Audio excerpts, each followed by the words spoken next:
प्रणाम। मोहन कृति पटल पर आज 1075वां कार्यक्रम है, चौथे वर्ष की 31वीं सावन। और आज इस पटल पर विनम्र भावभीनी श्रद्धांजलि का एक कार्यक्रम आयोजित हो रहा है। यह कार्यक्रम जो श्रद्धांजलि देने का है, आज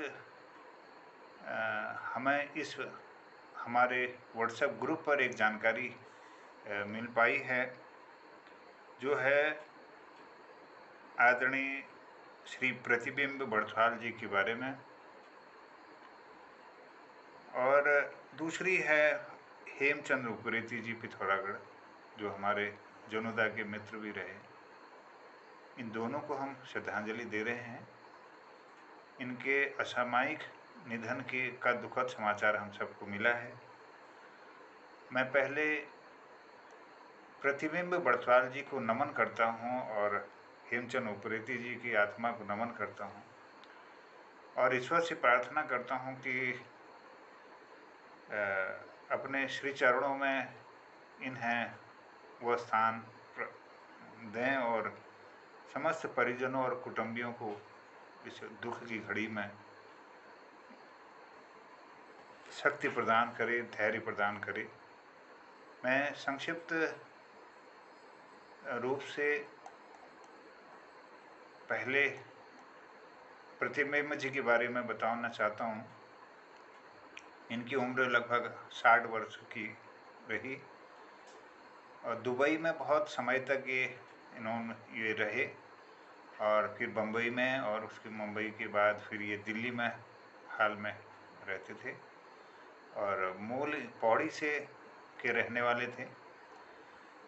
कुटुंब के संस्थापक रहे। 6 अगस्त 2007 में इन्होंने स्थापना की कुटुंब की, और इनका चैनल प्रतिबिंब की बात इनके चैनल पर है, नाम है, और उत्तराखंडी ई पत्रिका के नाम से भी इनकी सामग्री देखी जा सकती है, और मी उत्तराखंडी छाँव, यह इनका एक पेज है जो हिंदी के अतिरिक्त उत्तराखंड की भाषाओं के प्रति अपनी जिम्मेदारी का एहसास कराती है। और इस पेज के माध्यम से इन्होंने गढ़वाली कुमाऊनी भाषा को सीखने और सिखाने का प्रयास किया, और लोगों को उत्साहित भी किया। साहित्य प्रेम के साथ साथ साहित्य संवर्धन और नए लोगों को प्रेरित करने हेतु तकब नाम से एक प्रतियोगिता का आयोजन भी इन्होंने किया इस पेज से। आइए उनके बारे में जो नेट पर उपलब्ध रही जो जानकारी, वो मैं आप सब तक पहुंचाता हूं।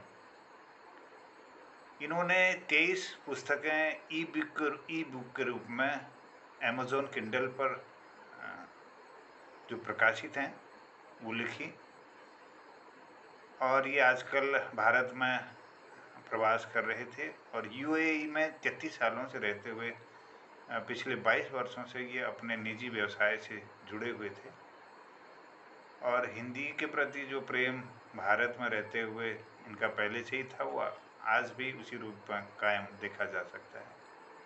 इन्होंने अपने व्यक्तिगत ब्लॉग में लिखा है, इस ब्लॉग में जानकारी मिलती है, इन्होंने लिखा है, मेरा चिंतन लिखने के साथ कुछ समूह यूं पन्नों तस्वीर क्या बोले, राष्ट्रभाषा हिंदी से प्रेम, आओ लिखें कहानी, शेरो शायरी जैसे कई अन्य समूह और पन्ने के संचालन के द्वारा सदस्यों को कविता कहानी लिखने सिखाने का प्रयास निरंतर जारी है। दुबई यूएई में आईपीएफ व भारतीय दूतावास कौंसिलवास दुबई द्वारा आयोजित हिंदी उत्सव में प्रमुख दायित्व निभाते हुए सफलतापूर्वक संचालन व सामाजिक कार्यों से जुड़ाव, साथ ही आईपीएफ सह अध्यक्ष Indian People's Forum IPF Dubai के स्वयंसेवक के नाते यूएई में रह रहे भारतीयों, खासकर ब्लू कॉलर वर्कर को भारत सरकार की सभी योजनाओं से अवगत कराना, जिससे वे भारत में अपने परिवारों तक उनकी सूचना का लाभ ले सकें। मित्रों, कई अनुयायी पत्रिकाओं व पोर्टल पर मेरी लिखी रचनाएं व लेख प्रकाशित करते रहते हैं। सोशल नेटवर्क के माध्यम से हिंदी के प्रचार व प्रसार के लिए हर संभव प्रयास मेरी प्राथमिकता रही है। उभरते कवि लेखकों को उनकी रुचि के अनुसार मंच देना व उनके लेखन को प्रभावी बनाने हेतु मदद करते हुए हिंदी के प्रति अपना कर्तव्य निभा रहा हूँ। मैं आज भी स्वयं को विद्यार्थी मानता हूँ। हिंदी के अतिरिक्त उत्तराखंड की भाषाओं के प्रति अपनी जिम्मेदारी निभा रहा हूँ। मैं उत्तराखंडी छूँ पन्ने के माध्यम से गढ़वाली कुमाऊनी भाषा को सीखने सिखाने का प्रयास है जो लोगों को उत्साहित करता है। दुबई यूएई में उत्तराखंड संस्था द्वारा कौथिक 2010 से हर वर्ष देवभूमि के लोक गायकों द्वारा गीतों भरी शाम व KESS काव्य व सांस्कृतिक सम्मेलन यूएई में उत्तराखंडी प्रतिभाओं को उत्तराखंडी कला संस्कृति से जुड़ी विभिन्न प्रतियोगिताओं द्वारा प्रस्तुत करना का आयोजन करते हुए अपनी भूमिका का निर्वहन करता रहा हूँ। 2018 विश्व हिंदी दिवस में भारतीय कौशलवास दुबई में परिचर्चा का संचालन और विभिन्न स्कूलों में हिंदी प्रतियोगिताओं व नुक्कड़ नाटकों में जज की भूमिका का निर्वहन किया। तस्वीर क्या बोले, आओ लिखें कहानी के समूह में प्रतियोगिता के माध्यम से लेखकों में हिंदी के प्रति रुचि बनाए रखने में सफल रहा हूँ। वर्तमान में महासचिव भारतीय भाषा संवर्धन संस्थान यूएई में सितंबर माह में राजभाषा उत्सव व जनवरी में मातृभाषा उत्सव, विद्यालयों में हिंदी की विभिन्न प्रतियोगिताओं का सफल आयोजन व निर्णायक की भूमिका, वीडियो कॉन्फ्रेंसिंग, गूगल मीट द्वारा गोष्ठियों परिचर्चा का संचालन व वक्ता के रूप में भी प्रस्तुति, अंतर्राष्ट्रीय स्तर की गोष्ठियों में वक्ता के रूप में शामिल, राजभाषा उत्सव व मातृभाषा उत्सव अब अंतर्राष्ट्रीय स्तर पर संयोजन, महामंत्री हिंदी साहित्य भारती अंतर्राष्ट्रीय विदेश कार्यकारिणी, विश्व में हर देश में संस्था के संगठन निर्माण विस्तार व उद्देश्यों की पूर्ति हेतु कार्यों का संचालन व निर्वहन। आजकल भारत में प्रवास, यूएई में 33 सालों से रहते हुए पिछले 22 वर्षों से अपने निजी व्यवसाय से जुड़ते हुए भी इस महान व्यक्तित्व को हम आज याद कर रहे हैं और हमारे इस पटल पर जुड़े हुए हैं आदरणीय DD बंधोड़ी जी, दीनदयाल बंधोड़ी जी दिल्ली से जुड़े हैं, चंपावत से जुड़े हैं डॉक्टर तिलकराज जोशी जी, श्रीमती चंपा जोशी जी, और प्रकाशन तिवारी जी हल्द्वानी से जुड़े हैं, आदरणीय खिलानंद बिजलवान जी उत्तरकाशी से जुड़े हैं, आदरणीय बिलदेव टमटा जी देहरादून से हैं, डॉक्टर BS कालाकोटी जी हल्द्वानी से और जनार्दन उप्रेती जनोदा पिथौरागढ़ से हमारे इस पटल पर हैं।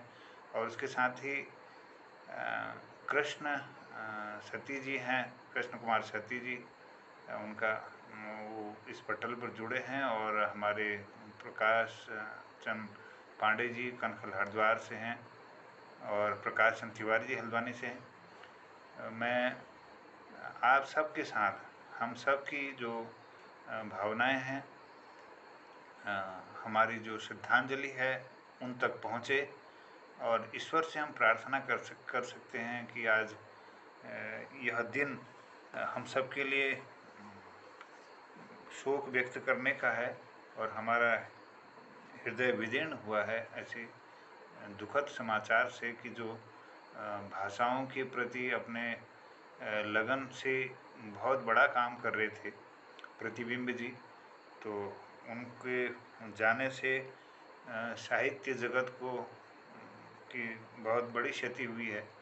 तो उसके साथ ही मैं दूसरे जो व्यक्तित्व रहे हैं मैं उनका जिक्र भी करना चाहता हूं। जनार्दन उप्रेती जी पिथौरागढ़ से इस पटल के कार्यक्रम संचालक भी हैं।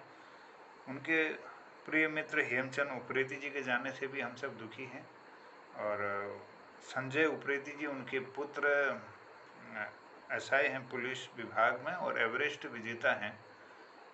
तो उनके पिताश्री हेमचंद उप्रेती जी का भी असामयिक निधन आज हुआ है। यह दुखद समाचार भी हम सबको वितीर्ण करता है।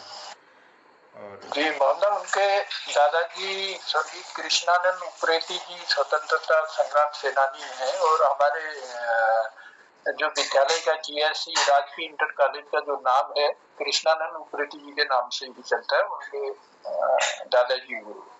जी जी जी। चलिए, दुख है हम सबको इन महान विभूतियों के जाने का। चलिए, ईश्वर से प्रार्थना करते हैं कि वह मृत आत्माओं की, इन पूर्ण आत्माओं की शांति के लिए उन्हें अपने श्री चरणों में स्थान दे, और कुटुंबियों को और समस्त परिवारजनों को धैर्य और शक्ति प्रदान करें इस दुख के घड़ी में। और 2 मिनट का मौन रखते हुए इस पटल पर हम सब लोग उनको श्रद्धांजलि अर्पित करते हुए आज के कार्यक्रम को यहीं पर रोकेंगे। सबका मैं धन्यवाद करता हूँ इस कार्यक्रम में भाग लेने के लिए, और नमन करते हुए इन आत्माओं को ईश्वर से प्रार्थना करते हैं 2 मिनट का मौन रखते हुए।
ओम शांति शांति शांति।